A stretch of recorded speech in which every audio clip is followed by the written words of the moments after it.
Гледате Бизнес Старт по Bloomberg TV България. Продължаваме с следващата ни тема и гост. Изследователи от отдел растителна клетъчна биотехнология към Центъра по растителна системна биология и биотехнология, съвместно с лаборатория по метаболомика при Българската академия на науките, разработиха иновативен за България 3D модел на човешки епидермис с цел проучвания в областта на медицината и фармацевтичната индустрия. Сега ще разберем повече от професор Милен Георгиев, ръководител на отдел растителна клетъчна биотехнология в Центъра. Добро утро и благодаря, че сте с нас. Добро утро и благодаря за поканата. Какво е точно вашето откритие, професор Георгиев? Вижте, това, което казахте сега е част от една доста голяма тема, по която аз и моя колектив работим и се интересуваме. Тя е свързана с дълголетието и съответно с процесите на стареене. Сега много хора определят темата за удължаване на живота и за спиране на стареенето, забавяне на стареенето, защо не и обръщането му под някаква форма като научна фантастика или някаква научна фикция. В нашата телевизия не е така. Отделяме много на тази тема, longevity и дълголетие, тъй като много милиарди, да кажем и повече, стотици милиарди се наливат в Щатите и другите развити държави за технологии в тази област. Това е абсолютно вярно. Така е. Европа, за съжаление, леко изостава в сравнение с САЩ и на някои от страните от Югоизточна Азия. Но това, което провокира нашия интерес е, че има исторически данни, че на Балканите преди само 100 години, малко повече от 100 години, е имало сравнително голям брой столетници. И това, което така беше от интерес за нас е каква е причината за достигането на подобна възраст. Защото само преди 100 години средната продължителност на живота е била 50 години. Така че нашата хипотеза беше, че част от храната, начина на живот естествено, разбира се и гените, са отговорни за това. И кожата като най-големия орган в човешкото тяло естествено старее. Тя всъщност е подложена на едно хронично ежедневно въздействие от околната среда, като да речем ултравиолетовите лъчи, в резултат на което старее. Нашата хипотеза е, че ние можем с използването на природни вещества да забавим процесите на стареене в кожата, а евентуално и на ниво човешки организъм. Кои са тези природни вещества, които ще ви помогнат за това? Аз се опасявам, че не мога да споделя тях от гледна точка на патентните права, които те първа предстои да защитим. Това, както казах, е една работа, която ние наскоро обявихме, но тя продължава от около 3 години в моята лаборатория и това са едни хиляди часове работа на колектива, който имам удоволствие да ръководя. Но това, което мога да дам като насока е, че ние използваме традиционни храни от Балканите и традиционни лечебни растения за изследване на техния потенциал за забавяне на стареенето и за дълголетието. Сега, преди време обявих така като предварителни данни, че един специфичен вид български мед удължава живота на моделния организъм с 30%. Това, което успяхме да постигнем междувременно е да потвърдим тези данни. Имаме продукт на база на специфичен вид български мед, който удължава с над 30% живота на моделния организъм и нашата цел е да създадем продукт на тази основа. Какъв ще бъде този продукт? Това ще бъде продукт, който ще се третира кожата или това ще бъде хранителен продукт? Две са... Да, благодаря. Това са две са основните насоки. По отношение на кожата, част от веществата, които ние изследваме, имат така приложимост само под формата на кожно прилагане, от гледна точка на тяхната химична природа. А втората част, която е свързана с продукта на базата на специфичен вид български мед, тя е за орален прием. специфичен вид български мед, но там сте напреднали, доколкото ви разбирам. Точно така. Доста повече. Точно така. На какъв етап е? Ами, миналата седмица излязоха резултатите от токсичността, която е изключително важна. Трябва да ви кажа, че има голям набор от природни вещества, които имат изключително интересна биологична активност. Накрая се оказва, че или в началото се оказва, че проявяват токсичност, което ги прави до известна степен неприложими.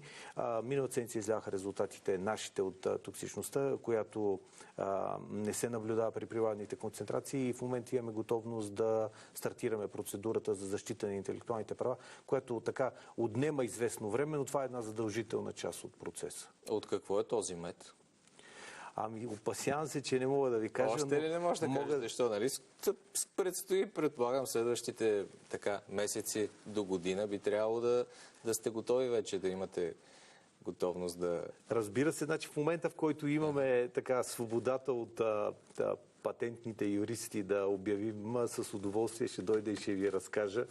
Един от най-специфичните видове български мед е кестеновия, доколкото знам. Ами, имате, изглежда, добри знания, но за съжаление аз няма да мога да ви кажа повече в тази посока. Добре. Сега, как точно държавата, общината и въобще Европейския съюз като цяло подпомогнаха развитието на тези ваши постижения и въобще като цяло на науката в България? Какво може да кажем за един от центровете за върхови постижения в България, в който вие на практика работите? Да, ами вижте, държавата беше един голям длъжник на науката и на хората, които се занимават професионално с наука за доста дълго време.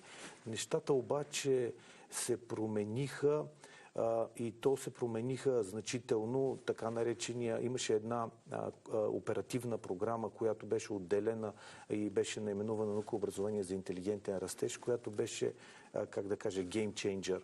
Това беше момента, в който държавата припозна науката и научните изследвания като водещи за развитието на икономиката, на знанието, за запазване на изтичането на мозъци, ако щете, от страната, на което сме свидетели последните 30 години и се инвестираха едни колосални средства.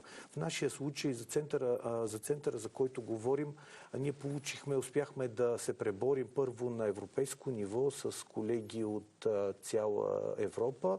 Получихме финансиране от Европейската комисия, което се изражаваше на малко повече от 15 милиона евро. След това държавата през спомената оперативна програма инвестира същата сума и накрая, но не на последно място, община Пловдив ни дари един прекрасен терен, на който ние успяхме да построим комплекса на Центъра по растителна системна биология и биотехнология в Пловдив. Сега, отново да поговорим за темата за дълголетието. Въпреки всичките усилия на учени от цял свят, основно Азия и Югоизточна Азия, въпреки десетките, стотиците милиарди, които се насочат в тази посока, тази седмица излезе един много интересен доклад, който коментирахме с колеги, че средната продължителност на живота в световен мащаб нараства с много бавен темп напоследък и дори се появиха заглавия в някои медии, достигнали средната продължителност на живота на човека своя пик. Това е точно в противовес с всичко това, което вие правите. Коментарът ви? Ами ще ви кажа, моето мнение е, че не сме достигнали пик. Сега има една сентенция на Мечников, който между прочим е Нобелов лауреат за медицина и физиология. Сега е Нобеловата седмица. Така да го споменем в скобите. Неговата сентенция е, че човек е устроен да живее 150 години и всяка смърт преди е неестествена. Така че само преди 100 години, малко повече от 100 години, средната продължителност на живота е била 50 години. В момента е средно около 80, т.е. един кратък период от човешката еволюция и развитие ние сме успели да постигнем повишение на продължителността на живота с 60%. Така че това, което следва през настоящия век, едни нови 60%, всеки може да сметне каква продължителност на живота би довело до това. В момента ние имаме доста повече знания и доста повече средства с които ние можем да разберем на какво се дължи да речем при столетниците, на какво се дължи тяхната продължителност на живота, да речем на генно ниво, на епигенетично ниво, защото така дълго време се смяташе, че гените са отговорни за развитието на определени заболявания и за това как ще протече нашия живот.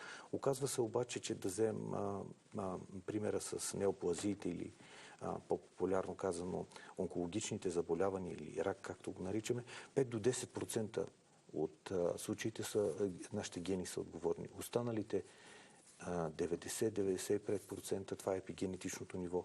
Това е начина на живот, храната, която приемаме, въздуха, който дишаме, лекарствата, вредните навици и така нататък. Сега, вие разработвате продукти, нали, които са насочени към кожата и тя да така позволи дълголетие на хората, да по-висока продължителност на живота, както храни, така и други по-специални продукти. Има обаче нещо друго. В последната години, особено след пандемията от COVID, неравенствата в света като цяло се увеличиха.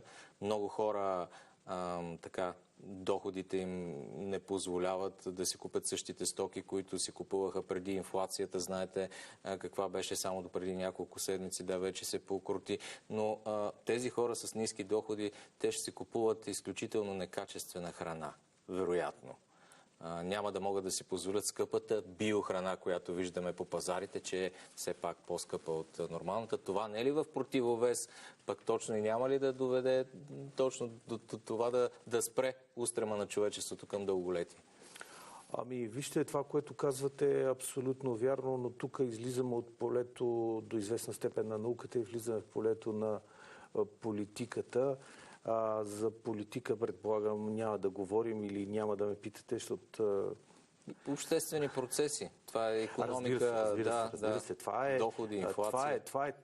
Това е така и е абсолютно вярно. Както казах, голяма част от продължителността на живота на всеки един от нас зависи от това с какво се храним и естествено, ако храната не е от качеството, което би трябвало, тогава евентуално и продължителността и качеството на живота, това, което е една също голяма тема, защото това, което също е важно е да се... големия стремеж на учените е да се удължи прозореца, през който качеството на живота е най-добро, т.е. липсата на хронични заболявания и употребата на медикаменти за третирането. И на финала, преди малко споменахте, че сме в Нобеловата седмица. Вече бяха връчени някои от Нобеловите награди. Насочваме към тази за медицина. Двама американски учени бяха удостоени тази година за откриването на фундаментален принцип, който определя как се регулира активността на гените. Това са Виктор Амброс и Гари Ровкун, които ще си поделят наградата от 11 милиона крони или малко над 1 милион и 100 хиляди долара. Те са изследвали един вид специфичен кръгъл червей с дължина 1 мм и така откриват микро-РНК, клас малки РНК молекули, които контролират активността на гените в различните видове клетки. Коментарът ви за това откритие и използвате ли и вие подобни видове червей във вашите изследвания? Да, това е абсолютно точно, което казахте. Ние работим с тези червей, се наричат C. elegans. Изключително интересна моделна система са от гледна точка на представата на хората за червеите, тези, които се използват за риболов, да речем, нематодите са с големината на човешка мигла, но пък имат едно високо генетично сходство с човека и ние вярваме, че това са една много добра моделна система за изследване на дълголетието. И това конкретно, за което колегите бяха удостоени с Нобелова награда, са микроеренките, които се оказва, че могат да имат регулаторни функции в организма, но това, което е интересно е, че те могат да бъдат използвани като маркери и евентуално прогностични маркери за развитие на заболяване. Ние преди години на базата на споменатите червеи изследвахме една от микроеренките, която беше спомената в съобщението на Нобеловия комитет, като маркер за затлъстяване. И представете си И тук вече не говорим за някаква научна фантастика или футуризъм, а за нещо, което е на близкото бъдеще, така наречената персонализирана медицина. Представете си, че като отидете на лекар, на базата, наред с всички други изследвания, просто бъдат определени част от тези РНК, микроРНК, и вие получите една информация, че развивате диабет или затлъстяване в рамките на следващите 12 месеца. Вие можете да промените значително начина на живот и по този начин да не развие съответния индивид заболяване. И тук говорим за социално значими заболявания, които влияят на обществото под всякаква форма. Значи това откритие на двамата американски учени би спомогнало развитието на персонализираната медицина, което всички определят като бъдещето на медицината. Да, аз вярвам, че това е една стъпка, една значителна стъпка в тази посока, и това, което всъщност е интересното, е, че трябва да си кажем, че Нобеловите награди, в Нобеловите награди има и много политика, и то не под формата, която ние разбираме на Балканите, а под формата на това, че те насочват прожектора към съответна област, която води до съответни инвестиции и голямо развитие. А използването от вас на тези червеи за определени изследвания спомогна ли за нещо? Открихте ли нещо? На базата на изследванията върху тези червеи ние успяхме да открием този вид мед, който води до така повишената продължителност. Който предстои да пуснете и който отказвате да съобщите какъв вид кестенов мед е. Да ви питам ли още веднъж? Аз обещах, че ще дойда и ще ви кажа на вас за това, което дъщеря ми наскоро ме пита какво правите в лабораторията. Аз казах, имаме червеи, които правиме дебели, и след това търсиме начин да ги накараме да отслабнат. Тя не го смята за сериозна наука. Така че, може би и колегите, когато са започвали работата по микроРНК-те, те не са знали също, че съществуват, са се чувствали по същия начин, но виждате, че пък след години получавате една награда, една отплата за труда си под формата на Нобелова награда. Добре, ще чакаме в следващите месеци да ни разкриете най-сетне тази загадка, от какво е този мед. Благодаря ви за това участие. Професор Милен Георгиев, ръководител на отдел растителна клетъчна биотехнология в Центъра по растителна системна биология и биотехнология.